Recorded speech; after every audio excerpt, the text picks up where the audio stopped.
BBC on TV channel ప్రేక్షకులకు నమస్కారం.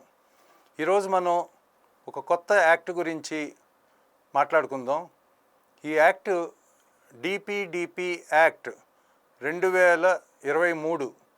అంటే డిపిడిపి అంటే digital personal data protection act 2023. ఈ యాక్ట్ని పార్లమెంట్లో ప్రవేశపెట్టి పార్లమెంటు దాన్ని ఆమోదించింది. తర్వాత 11 ఆగస్టు 2023 తారీఖున ప్రెసిడెంట్ గారు సంతకంతో దాన్ని ఆమోదించారు ప్రెసిడెంట్ గారు. అయితే ఇప్పుడు ఈ బిల్లు ఆమోదించిన తర్వాత ఫోర్స్లోకి రావాలంటే గెజెట్లో ప్రవేశపెట్టి గెజెట్లో నోటిఫై చేసి చేయవలసింది ఉంటుంది గవర్నమెంట్కి. అది ఇంకా అయితే అంటే ఫోర్స్లోకి అయితే తీసుకురాలేదు ఈ పర్టికులర్ యాక్ట్ని.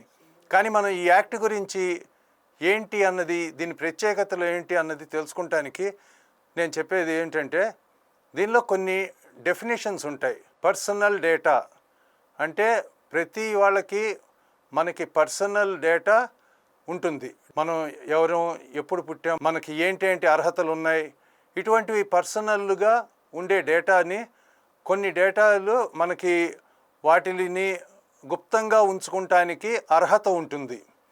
అంటే 2017లో Ponnuswamy versus union of India ఒక కేసు, ఈయన రిటైర్డ్ జడ్జి ఏమన్నారంటే, అప్పటి వరకు మనకి రైట్ టు ప్రైవసీ అని ఉండేది. కానీ ఈ కేసు జడ్జిమెంట్ అయిన తర్వాత దాన్ని రైట్ టు ప్రైవసీని ఫండమెంటల్ రైట్ కింద దాన్ని తీసుకొచ్చారు, పరిగణలోకి తీసుకొచ్చారు. ఫండమెంటల్ రైట్ అయిపోయింది ప్రైవసీ. ప్రతి ఒక్కళ్ళకి ప్రైవసీ అన్నది ఫండమెంటల్ రైట్. ఎలాగంటే ఇప్పుడు మనకి ఫోన్లో మాట్లాడినప్పుడు వాటిని అసలు ఎవరు వినకూడదు. మీకు తెలిసే ఉంటుంది, ఇన్ఫర్మేషను ఎలక్షన్ల టైం అప్పుడు ఫోన్లో మాట్లాడింది బయటికి వచ్చింది. బయటికి రావటం అంటే ఎలా వచ్చింది అంటే, ఆ ప్రైవసీని బ్రేక్ చేశారు. దానివల్ల చాలా గొడవ అయింది. అది కేసు కూడా నమోదైంది కోర్టులో. కేసు నమోదైనా కూడా దానిలో ప్రైవసీ ఎలాగూ మీరు ఉల్లంఘించారు, ఎలాగ దాన్ని బయట పెట్టారు అన్న దాని మీద చాలా చర్చ అయ్యి చివరికి దానికి ఆ కేసుని కొట్టేయటం అన్నది జరిగింది. అందువల్లనే ఏమీ దాని మీద చర్య కూడాను కోర్టు ద్వారా ఏమీ జరగలేదు. అయితే ఇప్పుడు చెప్పేది ఏంటంటే, వీటిలో చాలా ఇంపార్టెంట్ ఏంటంటే డేటా ప్రిన్సిపల్ అంటారు. డేటా ప్రిన్సిపల్ అంటే ఎవరికైతే ఆ డేటా సమాచారం ఉంటుందో, ఏ వ్యక్తికైతే, ఇండివిజువల్కి ఎవరైతే దానికి ఓనరో ఆ డేటాకి, వాళ్ళని డేటా ప్రిన్సిపల్ అంటారు. అలాగే డేటా ఫిడ్యూసరీ అని అంటారు. డేటా ఫిడ్యూసరీ అంటే ఆ డేటాని ఎవరైతే ప్రాసెస్ చేసి ఉపయోగించే సంస్థ కానీ, ఒక ఇండివిజువల్ కానీ, కొంతమంది మనుషులు కానీ ఆ డేటాని ఉపయోగించి దాన్ని ప్రాసెస్ చేస్తారో వాళ్ళని డేటా ఫిడ్యూసరీ అంటారు. అలాగే దానిలో సబ్ పార్ట్ని సిగ్నిఫికెంట్ డేటా ఫిడ్యూసరీ అని అంటారు. సిగ్నిఫికెంట్ అంటే దానికి చాలా ఇంపార్టెన్స్ ఉంటుంది. వాటి వలన చాలా వరకు ఆ డేటాని ప్రాసెస్ చేసి దేనికైనా అవసరానికి ఉపయోగిస్తారు. దాన్నే డేటా ఫిడ్యూసరీ అంటారు. అలాగే డేటా ప్రాసెసర్ అంటారు. అంటే ఎవరైతే ఆ డేటాని ప్రాసెస్ చేసి ఉపయోగంలోకి తీసుకురావటానికి చేస్తారో వాళ్ళని డేటా ప్రాసెసర్ అంటారు. అలాగే డేటా ప్రాసెసింగ్ అంటే డేటాని ఆ విధంగా ప్రాసెస్ చేయటం అంటే ఏం చేస్తారు, స్టోరేజ్ చేయటం, ట్రాన్స్ఫర్ చేయటం, ఆ డేటాని ఉపయోగించటం, ఇటువంటివి చేసేదాన్ని డేటా ప్రాసెసింగ్ అంటారు. ఇవి చాలా చాలా అవసరమైన డెఫినిషన్లు దీనిలో, ఈ యాక్ట్లో. అలాగే ఫౌండేషనల్ పిల్లర్స్ అని ఒక 7 పిల్లర్స్ ఉన్నాయి. ఇవి అందరికీ తెలుసుకోవాల్సిన ప్రత్యేకమైన ఫౌండేషనల్ పిల్లర్స్. దీనిలో కన్సెంట్ అన్నది ఫస్ట్. కన్సెంట్ అంటే ఎవరైతే ఆ డేటా ప్రిన్సిపల్ ఉంటారో వాళ్ళు వాళ్ళ డేటాని ఎదుటివారికి, వేరే వాళ్ళకి ఇవ్వటానికి ఎవరైతే సమ్మతం ఇస్తారో దాన్ని కన్సెంట్ అంటారు. కన్సెంట్ తీసుకోకుండా డేటాని ఉపయోగించడానికి అర్హత ఉండదు, వాళ్ళు దానికి కన్సెంట్ ఇవ్వాలి. రెండోది అలాగే స్టోరేజ్ డేటా అంటే స్టోరేజ్ డేటా, మనం డేటాని స్టోర్ చేసినప్పుడు ఎంత కాలం వరకు అది ఆ డేటాని స్టోర్ చేయొచ్చు, అలా నిరంతరం ఉంచేయకూడదు డేటా. ఎందుకంటే డేటా అన్నది ప్రైవసీ ఉంటుంది, డేటా ప్రైవసీ. అందువలన దాన్ని ఎంతకాలం వరకు ఉపయోగించవచ్చో అంతకాలం వరకు ఉపయోగించి దాని తర్వాత దాన్ని ఇరేజర్ అంటారు. ఇరేజర్ అంటే దాన్ని నిర్మూలించాలి, తీసేయాలి, ఆ డేటాని ఉంచకూడదు పర్మనెంట్గా. అలాగే పర్పస్ ఆఫ్ డేటా.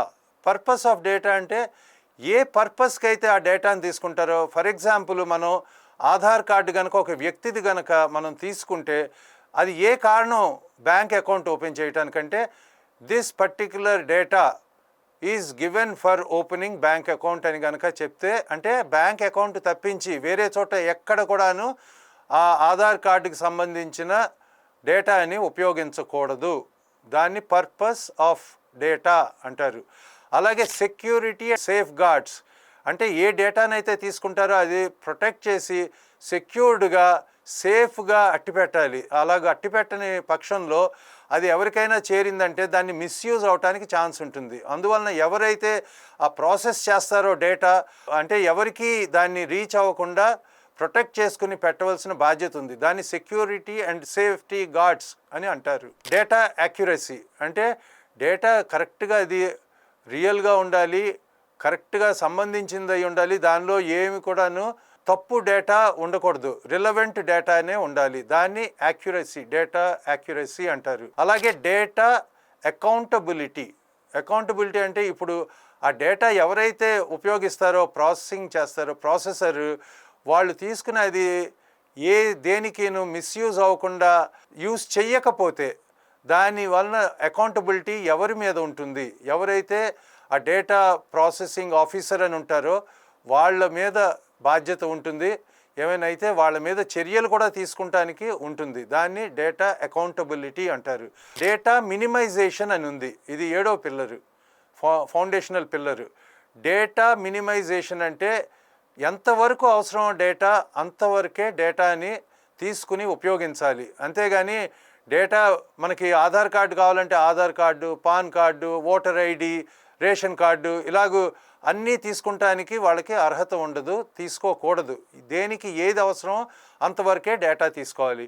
ఈ 7 ఫౌండేషనల్ పిల్లర్స్తో ముడిపడి మొత్తం ఈ డిపి యాక్ట్. డేటా ఫేస్బుక్ అని కానీ చాలా సోషల్ మీడియాలు ఉంటాయి, వాటిల్లో వాళ్ళు తీసుకుని ఆ డేటా అందరివి తీసుకుని దాన్ని వాళ్ళు వేరే విధాలుగా వాళ్ళ వెస్టెడ్ ఇంట్రెస్ట్ అంటే వాళ్ళకి సంబంధించిన పనుల గురించి, ఫర్ ఎగ్జాంపుల్ మార్కెటింగ్ ఎలాగ చేయాలి అని తెలుసుకోవాలంటే మనుషుల యొక్క సైకాలజీ ఎలాగుంటుంది, వాళ్ళు కొనే అలవాట్లు ఏంటి, ఇటువంటివి వాళ్ళు ఏం చేస్తారంటే ఈ డేటాని కలెక్ట్ చేసినవి వాళ్ళు ఉపయోగించుకుంటారు.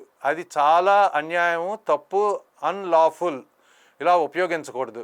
సర్వీస్ ప్రొవైడర్స్ ఉంటారు, కొన్నిసార్లు మీకు తెలియకుండా వాళ్ళ దగ్గర కొన్ని లక్షల కోట్ల డేటా డీటెయిల్స్ ఉంటాయి, వాళ్ళు అవన్నీ తీసుకుంటారు. ఎందు గురించి? మనకి ఒక సిమ్ కార్డు ఇవ్వటానికి, ఫోన్ సర్వీసెస్కి, దానికోసమని తీసుకుని అవి మొత్తం అందరికీ అవి డబ్బులకి డిస్ట్రిబ్యూట్ చేయడం అనేది ఒక అలవాటులాగా మన ఇండియాలో చాలా చోట్ల మనకు తెలియకుండా చూడండి ఈమెయిల్స్ ఎన్నో ఎంతమంది దగ్గర నుంచో వస్తూ ఉంటాయి.